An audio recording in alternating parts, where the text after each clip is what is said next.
What do you mean they're only giving you 2 rotis? When you were at home, I used to give you 5 rotis, round, 5 rotis. Tell them that and make sure that they up your allowance on rotis. This is nonsense. I will come and provide my rotis for my son myself.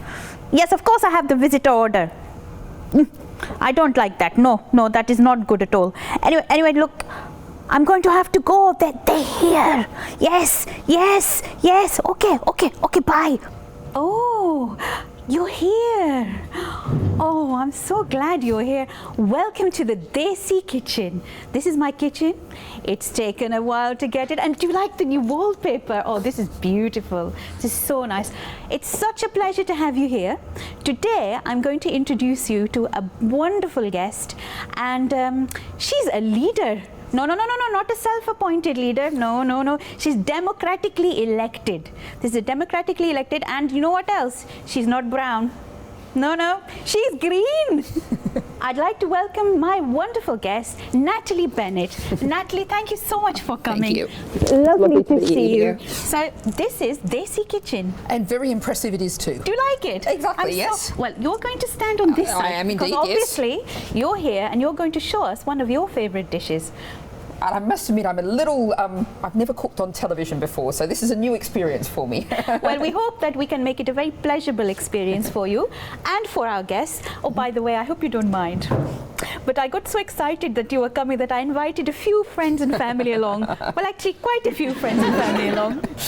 Yep, and I'm really looking forward to hearing what they have to say about one of my favourite dishes. Although the thing is, I'm not really the sort of person who cooks by recipe most of the time, so it's always slightly different. But today we've prepared for it, so we'll see how it comes out.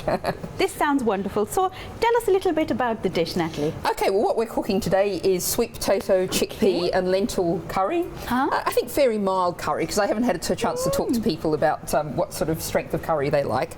Tell us what strength of curry you like. I'm sort of mild to medium, I think. I lived in Thailand for 5 years, so I got quite adapted to a fair degree of heat in my food. But you know, I like to taste all the different flavours, not a huge blast of chilli. So speaking of chilli, this is a very important question. Now, when you go for chilli, do you go for the red or the green? Or is that a silly question? I must admit, in Thailand, I learnt to use the dried red chilies. Okay. Sort of like the big chili, and they're very easy because you've just always got them in a jar in the cupboard, and you just break up as many as you want. We like a bit of chili. So, shall we make a start? Very good. Well, I'm going to start by switching on the... because I'm afraid we're cheating slightly by using a stock cube here rather than proper vegetable stock, but I think that's practical. It's practical and it's useful and it's part of the dish. Exactly, that's right. So where does the dish originate from? Well, I don't really know. This is a dish that I've just been cooking with variations for years. I mean, you know, obviously it's South Asian, but perhaps you can tell me if you'd say this was a particular area it came from. It's got lentils in it. What else are you going to put in it? I'm going to put in chickpeas and sweet potato. Well, it sounds very much like it's a very good mix of maybe a few cultures, a bit of English culture, maybe a bit of Moroccan culture with the chickpeas, and maybe a little bit of South Asian culture. I'm just guessing now, you know. Well, we can come up with a description of, you know, a nice international dish. Yes. That sounds good. But with a definite strong, you know, Asian flavour. Okay, so how much oil do you think we need, Natalie, for your dish? Well, I'm the sort of cook who just, you know, goes, well, about 1-2 splodges. That's 2 splodges is an official cookery term in my kitchen anyway. Oh, okay. So is that going to be? I don't even think it's coating the bottom of the pan, Natalie. Oh, I think we probably need a bit more of a splodge then. There we go. Yeah, I feel much better now. Okay, very good. So I think the next thing we're going to do is add the onions in. Okay. And you very kindly chopped the onions up for me. Well, tears from onions is not a great television look, I don't think. No, it's not. This took a lot of work, you know. Exactly. Please. So I'm going to pour the onions in there. Okay, Get to make sure we've got all the onions. I'm going to turn this up a little bit. And we probably on that pan, non-stick pan, should probably use the non-stick stirrer, I'm thinking. Definitely. You are very good at this. Okay, so tell us, what are you putting in first? Okay, first I'm going to put a teaspoon of mustard seeds. Right. And then I'm going to put about a teaspoon of cumin. Oh, zira. And you're going to put in? Finally, I'm afraid, curry powder. Curry powder, Natalie. If I was at home, I'd often use curry paste if there was some in the fridge. But I thought for today this would be a bit easier. You should have told me. I would have supplied you with my own brand of homemade pestle and mortar ground powder. But never mind. I'm sure your dish will be wonderful. Okay, there we go. So we stir that up and leave it to cook for a minute or so to get the flavours in. It is smelling wonderful. Okay. It does smell very nice. Which powder was that? That's just curry powder. I'm not sure which one it was. Okay, so then we need water for the stock cube. Okay. Because we're going to add some vegetable stock at this point. I had put. Yes. It has just boiled, so we give the stock cube. That'll be close enough, I reckon. Trying to make sure we don't put boiling water anywhere it shouldn't be. That's always a good plan. Yes, we have to worry about our health and safety here. Yes, we do. So, Natalie, going back to some of the opinions and views of the people of Bradford and what's important to them, tell us, what is your thoughts on the Prevent agenda? Well, hang on, let me just put this in first. Let's prevent the burning first. Exactly, that would be a good option and adds a bit more boiling water to the stock. Sorry, I hope you don't mind. I'm just going to help a little bit by stirring. Thank you, yes. We like a bit of stirring. Okay, so to be serious, I think we can leave that for a second. I mean, the Green Party is very concerned about the Prevent agenda and the way in which it is really stigmatising communities and making young people in particular fearful about asking questions. When I was speaking to a group of school pupils up in Leicester, and they said to me, sort of 16-year-olds, they're really frightened about what they say in the classroom and how that might create trouble for them and their families. And what we should be doing instead is really supporting communities. Of course. Making sure that people, if they're told something that doesn't seem right to them, they're able to ask and question. So how would the Green Party address the issue of the Prevent agenda? Well, I think would you do away with it? We would do away with Prevent and really start from the bottom up. Say to communities, what help do you need to make sure that vulnerable people are supported, they're able to come forward? How can we challenge front on these dangerous, pernicious doctrines that are around, but make sure that that's done in a way that it's in the open and people can see that they're not left wondering and fearful of asking. Of course, of course. Okay, so Natalie, can you tell me a little bit about what the Green Party thinks about the EU? We believe we need to remain in the EU. We flourish when we work together on the joint problems that we face. There's a lot of things that aren't right about the EU, but then there's a lot of things that aren't right about Westminster, our first past the post electoral system, this is very our unelected House of Lords. So let's stay in, let's stick with democracy and reform it. So do you think the boundaries might change for the EU, perhaps to include other countries like Pakistan or India or maybe Bangladesh? Well, I think it is the European Union, but I think what we need, of course, is a great deal more global cooperation around the world. We saw that with the Paris climate talks last year, tackling climate change. Sure. We need to think about what makes us safer and more secure in the world. This is a very political reply. Thank you. Carry on. Yes. It's fighting hunger and disease. Of course. Supporting human rights and democracy. Those are the things that will make everybody safer. Thank you. So in terms of your party, what do you want to do to make the country healthier?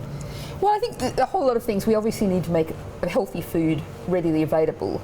We need to make sure that people don't have unhealthy processed food really thrown at them with advertising from every corner. One of the things we'd like to do is stop advertising aimed specifically at the under 11s. That is a very good idea. Yes. And we need to make sure people can actually afford the food, and they've got the cooking facilities. One of the things, I visit lots of food banks, and one of the things they say is, they've got people who don't even have a microwave. They have to just give them things that only require a kettle. A kettle. That's not very good, is it? No, and it's impossible to eat healthily under those circumstances. Indeed. So in terms of your party and what you say you will bring to the country, I understand that the Green Party has a very large membership across the country. Indeed, last year our membership more than trebled. Membership over 60,000. Wow. And of course we got 1.1 million votes in the general election, which was more votes than we got in every previous general election all added together. So why are you not running the country? We're working on that one, and of course we've got elections coming up in May. We've got local council elections, London Assembly elections, Assembly elections in Wales. So we're really looking to turn that green surge of last year into green seats. Green seats. That could be our new colour theme, green seeds. I like that. Well, perhaps we could work on the dining table over there and have some adaptations. Maybe a spot of colour.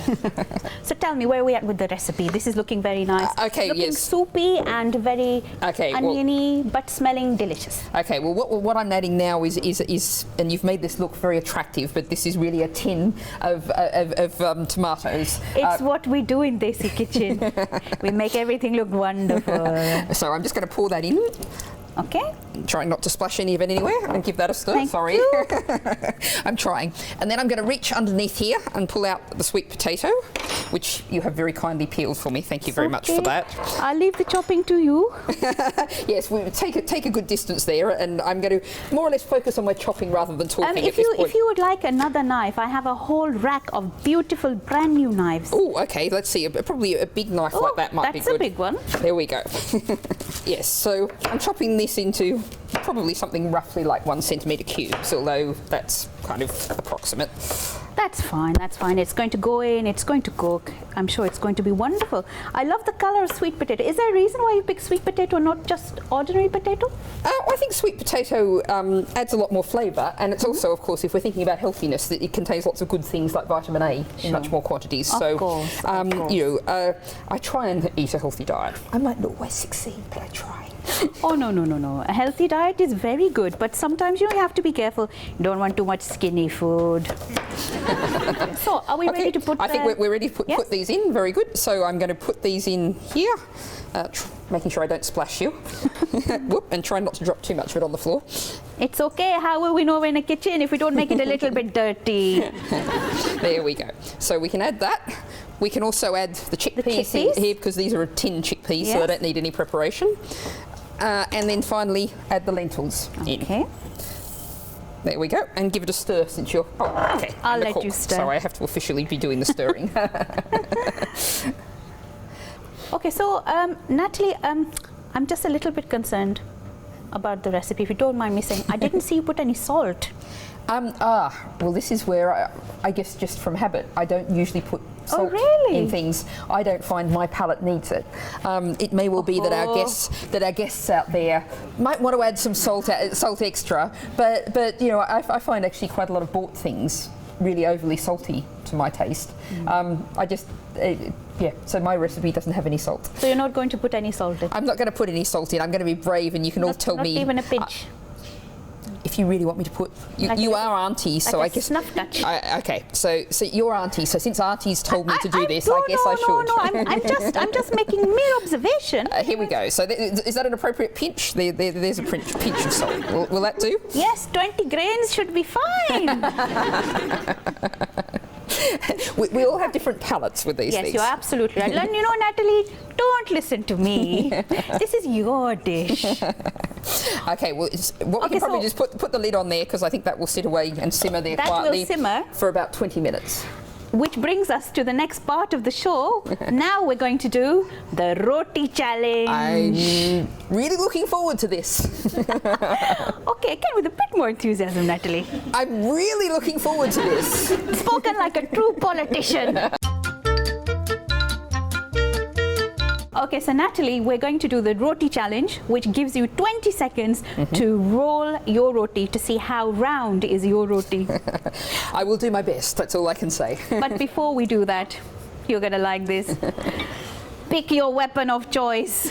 I'm afraid I'm going to go for the rolling pin. Because because that's what I'm more familiar with. It seems good to use familiar tools. Because the question always is, how beautiful is your balan?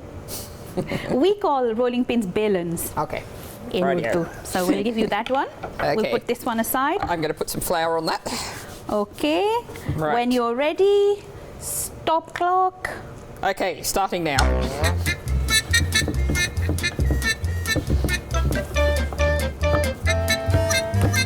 Ten, 9, 8, 7, 6, 5, 4, 3, 2, 1. Stop! Not only is that quite round, it's actually quite big. And the roti. Okay then, so now we'll take it off the roll of the and onto the... There we go. Do that and flip it over. and flatten it down a little. Okay, so now we're going to cook the roti. And there's a spatula there if you want to use Sure. that. That's not bad, Natalie. I have to say I'm very impressed. Thank you very much. It took me a very long time to learn this art. Well, I do make flatbreads myself. Oh, okay. Although I'd often use sorghum flour or something like that. Yeah. Okay, so what are the alternative flours that you would use? Because you don't eat gluten, I can't eat gluten, so I'd use sorghum flour, millet flour, or possibly chickpea flour. I was just about to say, have you tried chickpea? We call it besan. Yep, or in the chickpea flour flatbread, I'd put some chilies in it, scattered through it. See, you do use chilies. The dried red ones. The dried red chilies. Okay, Yep. they're quite hot. Yeah. You have to watch out when you wash your hands well afterwards, Yes. or you end up with chili in your eyes. And Oh yes, I think you should turn that. I think I should. There we go. Turning it over.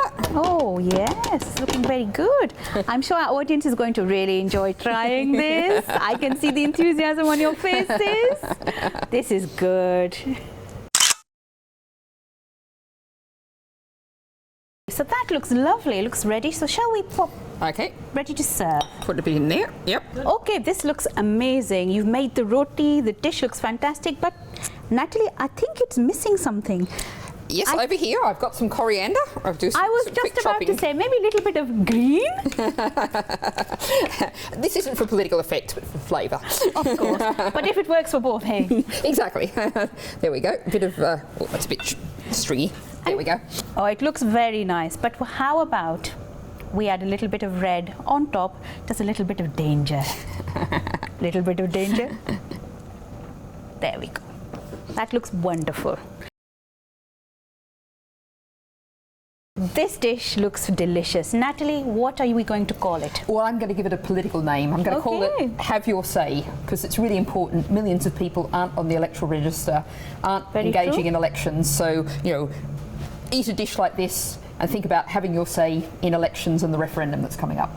Natalie says, eat the dish and have your say. Okay, so I'm going to give you a little gift. I'm going to teach you a phrase in Urdu.